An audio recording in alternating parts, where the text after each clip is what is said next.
ابتدا میں ایک چھوٹا سا سوال رکھنا چاہوں گا کہ آپ نے ہمارے ہی پروگرام کے اندر چائلڈ میرج ایکٹ کے حوالے سے اپنا موقف بیان کیا تھا، لیکن آج کل ملک پاکستان کے اندر بہت سے مذہبی حلقوں کے اندر اور بہت سی سیاسی جو شخصیات ہیں وہ اس کے حوالے سے اپنی آراء کا اظہار کر رہی ہیں۔ اسی حوالے سے ابھی حال ہی میں ہمیں مولانا فضل الرحمان صاحب کا ایک بیان دیکھنے کو ملا کہ جہاں پر وہ یہ بات کرتے ہیں کہ اس طرح سے شادی کی عمر لمٹ کر دینا کہ آپ اتنے سال سے پہلے شادی نہیں کر سکتے، یہ خلاف اسلام ہے، یہ شریعت کی مخالفت کرنا ہے۔ تو ایسی لیجسلیشن جو کہ قرآن و سنت کو وائلیٹ کرتی ہو تو ہم بھی اس کو وائلیٹ کرنے کا اعلان کرتے ہیں، اور انہی کے ساتھ ساتھ بہت سی دیگر شخصیات بھی تھی جو کہ شرعام یہ چیز بیان کر رہی تھی کہ وہ اس قانون کی خلاف ورزی کرتی ہیں۔ اور ایک صاحب نے تو بڑے اچھے انداز کے اندر یہ تک بیان کر دیا کہ ویسے تو میرا کوئی موڈ نہیں ہے شادی وغیرہ کرنے کا، لیکن اگر مجھے غصہ آیا اور اس قانون کی خلاف ورزی کرنی پڑی تو میں بھی جو ہے ایک 16 سال کی بچی سے شادی کر لوں گا۔ اس سے پہلے تو ہم نے یہ دیکھا تھا کہ غصے کے اندر صرف طلاق ہوا کرتی تھی، لیکن پہلی دفعہ ہم ایسی مثال دیکھ رہے ہیں کہ یہاں پر غصے کے اندر شادی کرنے کا اعلان کیا جا رہا ہے۔ اس چائلڈ میرج ایکٹ کے حوالے سے تو آپ کی رائے موجود ہے، لیکن میں جاننا چاہوں گا کہ اس طرح سے اگر کسی اسلامی ملک کے اندر کوئی قرآن و سنت کے خلاف لیجسلیشن ہو جاتی ہے تو کیا اسلام ہمیں یہ ہدایت کرتا ہے کہ ہم شرعام اعلان بغاوت کر دیں؟ جی بہت شکریہ جناب۔ دیکھیے، مدرسہ فراہی کے اگر آپ فکری کنٹریبیوشن کی ایک فہرست بندی کریں تو 4 چیزیں اس میں بڑی نمایاں ہیں۔ سب سے پہلی چیز، اس مدرسہ فکر نے یہ بتایا ہے کہ دین کے مبادی میں قرآن مجید کی کیا حیثیت ہے۔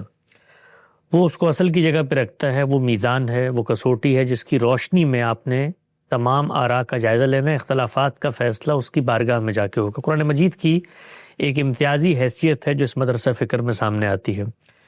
دوسری چیز اگر آپ غور کریں تو وہ کچھ الہی قوانین کی تجرید ہے، ان کو الگ کر کے دریافت کر کے بتایا گیا ہے کہ اس کی روشنی میں آپ خود قرآن مجید کے پلاٹ کو، اس کے احکامات کو، اس میں جزا و سزا کی جو داستان زیر بحث ہے اس کو سمجھ سکتے ہیں۔ تو گویا اتمام حجت کا قانون ہے جو ایک دوسرا بڑا کنٹریبیوشن ہے مسلمانوں کی علمی تاریخ میں فہم دین کے باب میں۔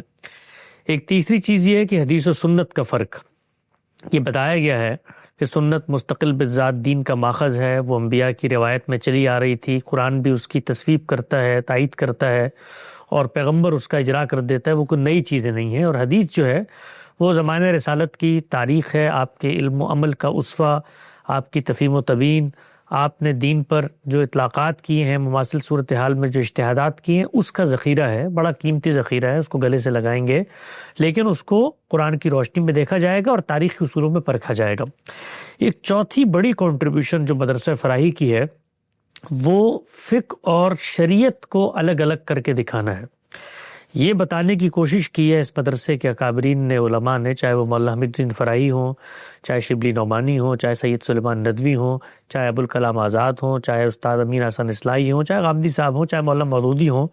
ان سب نے اپنی اپنی بساط پر یہ کوشش کی کہ علم کی دنیا میں اس نقطہ نظر کی ترویج کی جائے کہ شریعت اور فقہ 2 الگ الگ چیزیں ہیں۔ جیسے ہی آپ ان دونوں کو ایک بنانے کی کوشش کرتے ہیں تو یہ اللہ کے دین میں احداث ہو جاتا ہے۔ وہ اللہ تعالیٰ نے تو ایک دین مقرر کیا تھا، انسانوں نے غور و فکر کر کے اس دین سے ایک چیز سمجھی، جب اس چیز کو انہوں نے سمجھا تو اس کو ان کی سمجھ کہنا چاہیے۔ بالکل ایسے ہی جیسے قرآن مجید ہے، اس کو انسانوں نے سمجھا، جو تفسیر وجود میں آئی تو قرآن الگ ہے، تفسیر الگ ہے۔ اسی طریقے سے شریعت الگ ہے اور فقہ الگ ہے۔ فقہ کے اندر جو چیزیں زیر بحث آتی ہیں وہ شریعت ہی کے مباحث ہیں، شریعت ہی نے کوئی قواعد عامہ دیے ہیں، کوئی اصول دیے ہیں، کوئی ضابطے دیے ہیں، ان کی روشنی میں آپ نے ان کا اطلاق کیا ہے، اس سے آپ نے اپنی ایک قانون سازی کر لی ہے۔ وہ قانون سازی ممکن ہے مسلمانوں کے نظم اجتماعی میں اسٹیٹ لا کی حیثیت اختیار کر جائے، لیکن اس فرق کو ملحوظ رکھنا چاہیے۔ اگر یہ فرق ملحوظ نہیں رکھا جائے گا تو یہ جو کچھ لطائف اور مظاہر آپ کو نظر آ رہے ہیں اسی طریقے سے آتا رہے گا، اور ہمارا دین ایک مزہ کا خیز صورتحال اختیار کر جائے گا۔ اس کی وجہ کیا ہے؟ وجہ یہ ہے کہ ہر اصول، ہر ضابطہ، ہر قاعدہ اپنے زمان و مکان میں اطلاق کی صورتیں پیدا کرتا ہے.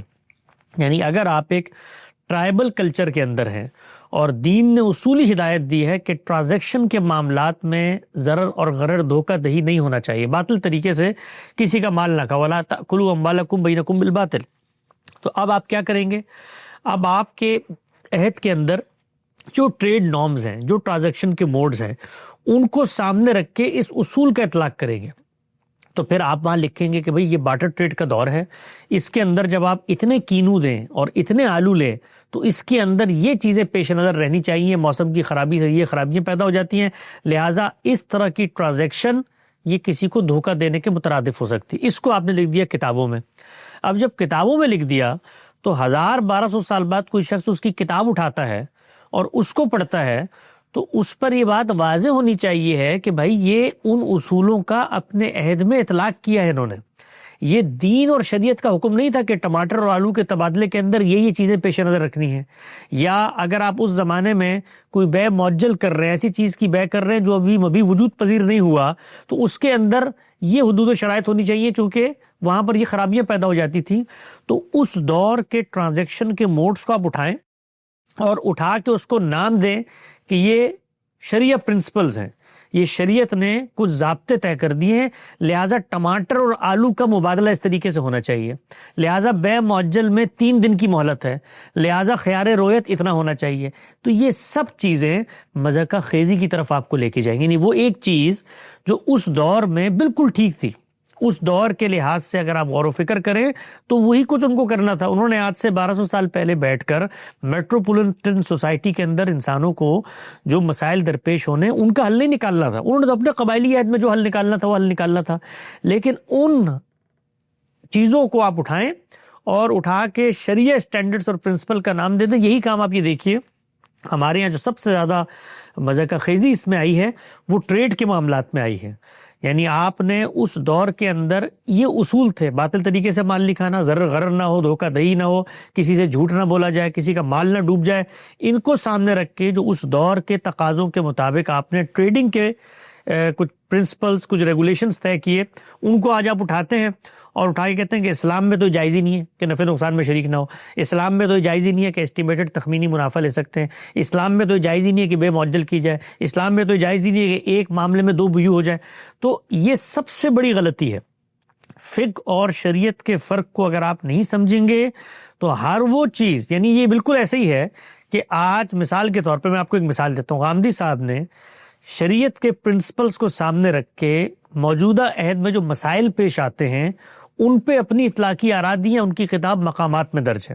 بھائی مثال کے طور پر اعضاء کی پیوند کاری کا کیا مسئلہ ہے، نیل پالش لگا لیں تو ناخن میں وضو کا کیا مسئلہ ہے. اس طرح کے بے شمار مسائل جو عصر حاضر میں پیدا ہوتے ہیں، ہم ان اطلاقات کو وہاں سے اٹھائیں اور اٹھا کر جہاں پر انہوں نے دین بیان کیا ہے میزان، اس کا حصہ بنا دیں. تو کچھ عرصے بعد جو لوگ غامدی صاحب کو سنتے پڑھتے ہوں گے وہ یہ خیال کریں گے کہ اعضاء کی پیوند کاری کے معاملے میں شریعت نے حکم دیا ہے اور اس حکم سے اختلاف اصل میں شریعت سے اختلاف ہو جائے گا. حالانکہ حقیقت یہ نہیں ہے، شریعت نے اس بارے میں کوئی گفتگو ہی نہیں کی. شریعت نے جو قواعد عامہ دی ہیں، جو اصول اور ضابطے دی ہیں، ان کو سامنے رکھ کے ایک صاحب علم نے، ایک فقیہ نے، اس کی رائے درست بھی ہو سکتی ہے، اس کی رائے غلط بھی ہو سکتی ہے، اپنا اجتہاد کیا ہے، اپنے افکار پیش کیے ہیں. تو یہ افکار محل تدبر ہوتے ہیں، محل تغیر ہوتے ہیں. ان میں کوئی بھی چیز ابدی شریعت کی حیثیت، شریعت کا معاملہ تو یہ ہے میرے بھائی کہ اس کے اندر خود جو احکامات بطور شریعت دیے جاتے ہیں اس میں بھی کیٹیگرائزیشن اللہ نے کر دی ہے، اس لیے کہ شریعت کے احکامات کو باہر کیف سوسائٹی سے متعلق ہونا ہے. کچھ احکامات ایسے ہیں جو سدن للذریعہ دیے گئے، پریونٹیو میجر کے طور پہ دیے گئے ہیں. وہ اگر صورتحال ختم ہو جاتی ہے تو شریعت نے جو ہدایت شریعت میں دی ہے، فقہ میں نہیں، شریعت میں دی ہے، وہ بھی قابل عمل نہیں رہتی. مثال کے طور پر یہ چیز سدن للذریعہ کہی گئی ہے کہ اس عہد کے اندر عورتیں اس طرح سے گھر در کے معاملات میں مصروف ہوتی تھیں، باہر جا کر نزاعات میں پڑنا نہیں تھا، ایک عورت کے بجائے 2 کو لے جاؤ. اب یہ صورتحال پیدا ہی نہیں رہی. تو یہ سدن للذریعہ چیز بیان. اسی طرح سے اللہ تعالیٰ نے قرآن مجید میں بتایا ہے حیض کے دوران آپ نے اگر طلاق دی ہے تو پھر آپ نے یہ چیز متحقق کرنی ہے کہ بچہ پیٹ میں نہیں ہے. شادی ہوئی، خاتمہ ہو گیا تو خاتمے پر عدت کی تعیین سے آپ نے یہ طے کرنا ہے کہ پیٹ خالی ہے. اس کے لیے اگر کوئی اور ذریعہ ہے، خود قرآن مجید نے اطلاق کر کے بتا دیا، وضع حمل ہو گیا اگلے دن عدت ختم، ملاقات نہیں ہوئی عدت ختم، یہ سب چیزیں بتا دیں. تو یہ چیزیں ہوتی ہیں مبنی بر ریزن ہوگا تو عمل درآمد ہوگا. ان میں تو ویسے ہی شریعت تغیر کرتی چلی جاتی ہے، کیونکہ صورتحال میں علت ہوگی تو پھر حکم متحقق ہوگا. اس کو ایک طرف رکھ کے، شریعت میں یہ معاملہ ہو رہا ہے، اس کو سامنے رکھ کے جو پرنسپلز آپ نے بنائے ہیں، مثال کے طور پہ اب یہی شریعت کا حکم تھا کہ پیٹ کی تحقیق ہونی چاہیے، اس پر فقہا نے آگے بڑھ کر قانون سازی کی کہ بھئی تحقیق میں کوئی چیز نزاع کا باعث نہ بنے، لہٰذا گھر سے باہر ہی نہ نکلے جو اس پر تہمت لگے، الزام لگے کہ کسی اور کا بچہ ہے، تو اس کو گھر میں پابند کر دو. اب یہ گھر میں پابند کرنے کی جو چیزیں ہیں یہ شریعت نہیں ہے. شریعت نے تو وہ بھی جو حکم دیا تھا وہ بھی مبنی پر ریزن تھا، ریزن گیا تو حکم گیا. تو یہ چیزیں ہمارے ہاں اتنی مفقود ہو چکی ہیں، اور فقہ کو شریعت بنا کر جب پیش کیا جاتا ہے تو اس سے یہ صورتحال سامنے آتی ہے. اب یہ جو مسئلہ ہے، مثال کے طور پہ بھائی کس عمر میں انسان شادی کے قابل ہو جاتا ہے، اس مسئلے کا سرے سے قرآن و سنت سے کوئی تعلق ہی نہیں ہے. یعنی یہ انسانوں سے ریلیٹڈ مسئلہ ہے. یہ بالکل ایسے ہی ہے کہ آپ یہ آج فیصلہ کریں کہ سڑک کے اوپر حد رفتار کیا ہونی چاہیے، اسپیڈ لمٹ کیا ہونی چاہیے، یا آپ یہ فیصلہ کریں کہ مثال کے طور پر کسی ریاست کے اندر ووٹ دینے کے لیے عمر کی کیا شرط ہے، یا آپ یہ فیصلہ کریں کہ کم سے کم عمر کیا ہوگی کہ بچہ اسکول جائے. یہ قرآن و سنت نے طے کر دیا ہے. قرآن و سنت کا ان چیزوں سے کوئی تعلق نہیں. یہ بات سمجھیں کہ شریعت ہمیشہ ان جگہوں پر، ان معاملات میں آ کے کوئی ورڈکٹ، کوئی فیصلہ دیتی ہے جہاں پر فطرت کی روشنی کے باوجود اطلاق میں کوئی مشتبہ صورتحال پیدا ہو جاتی ہے. میں نے گزشتہ دنوں ایک مضمون لکھا ہے، اس میں یہی بتانے کی کوشش کی ہے کہ سور کی حرمت کی وجہ کیا بنی ہے. جب درندے حرام ہیں، خود قرآن مجید نے بتا دیا کہ بھائی طیبات کھاؤ، خبائث نہ کھاؤ. بہیمۃ الانعام طیبات ہوتے ہیں، باقی انسان جانتا ہے. خود قرآن مجید نے کہا کہ وہ کھاؤ جو اعلیٰ طعام یطعم کھانے والے کھاتے ہیں. تو یہ سب چیزیں واضح ہیں. شیر درندہ ہے، چیتا درندہ ہے، یہ ریچھ درندہ ہے. ایک جانور ایسا تھا کہ جس کے بارے میں شبہ ہو سکتا تھا، اور اس شبہ کو میں نے وہاں بیان کیا کہ شبہ کیا ہو سکتا تھا، اس پہ شریعت کا فیصلہ آ جاتا ہے. تو شریعت زندگی کے ان امور میں داخل ہی نہیں ہوتی. کیوں نہیں داخل ہوتی؟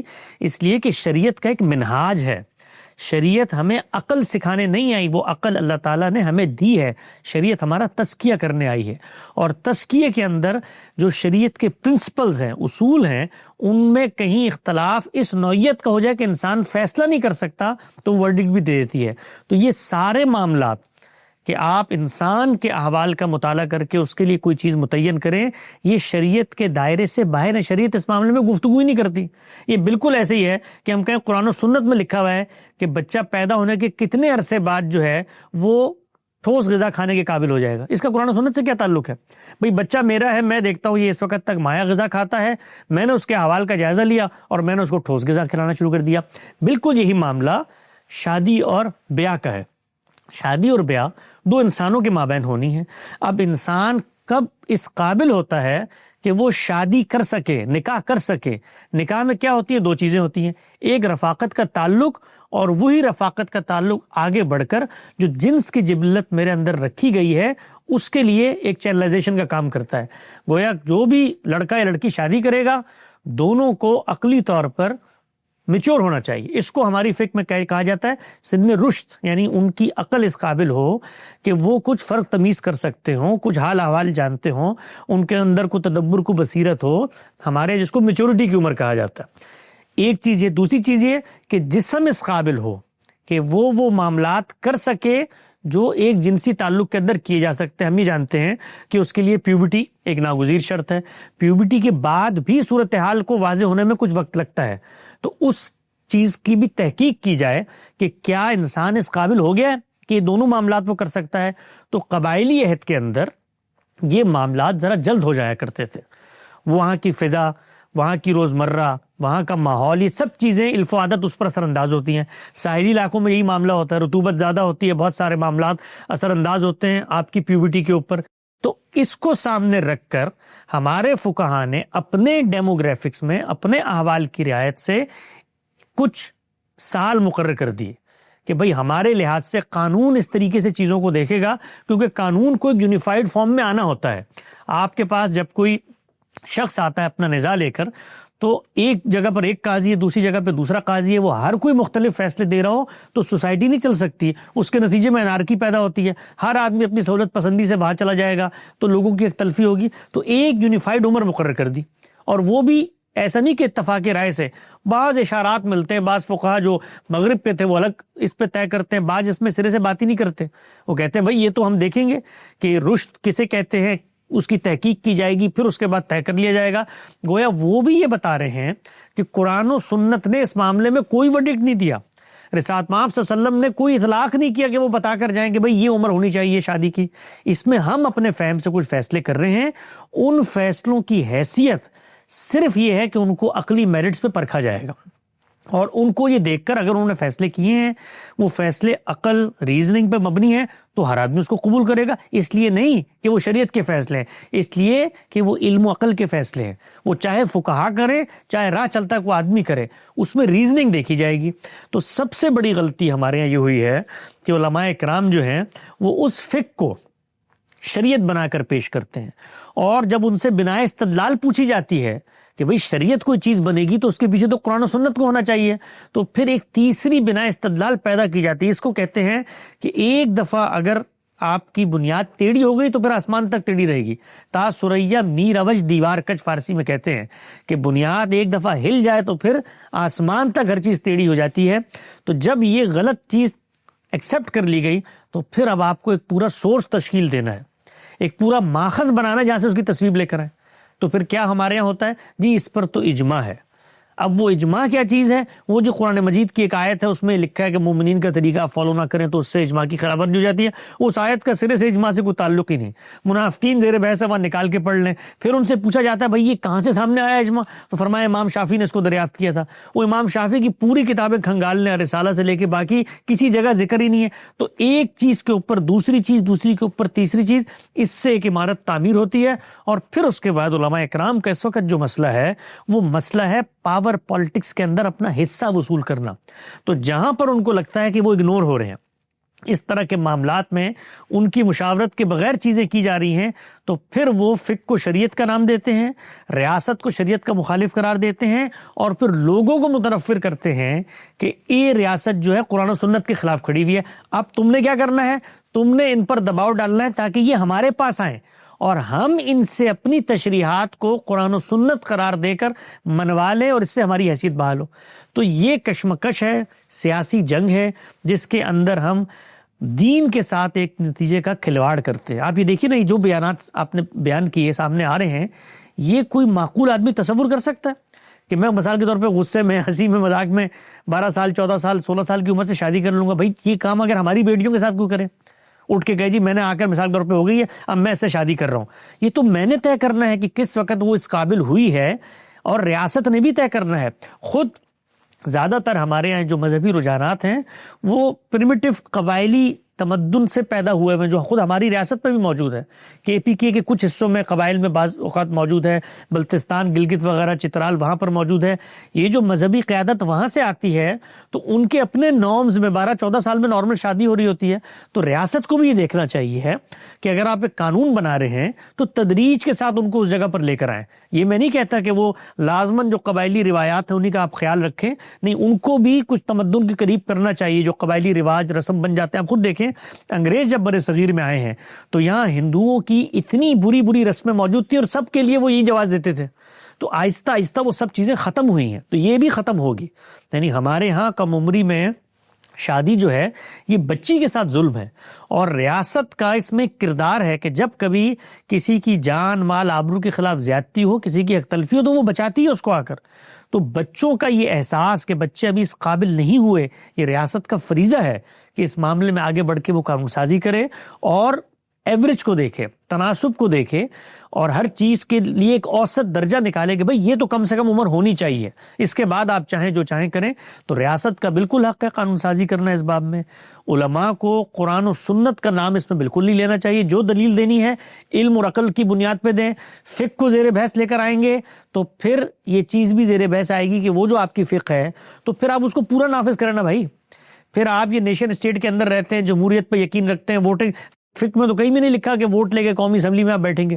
یہ تو کہیں نہیں لکھا ہوا فقہ میں، نہ یہ لکھا ہوا ہے کہ آپ وزارتیں لیں گے، نہ یہ لکھا ہوا ہے کہ مثال کے طور پہ قائمہ کمیٹیوں کے چیئرمین، فقہ میں تو کہیں نہیں ہے، فقہ میں تو تصور ہی نہیں موجود۔ تو اگر چیزوں کو فقہ کے مطابق کرنا ہے تو پھر اونٹوں پہ بیٹھیں، جا کر سونے کو مبادلے کا ذریعہ بنائیں، بارٹر ٹریڈ کریں اور غلام لونڈیا پالیں، اور اس کے بعد پھر آ کر گفتگو کر لیں ہمارے ساتھ۔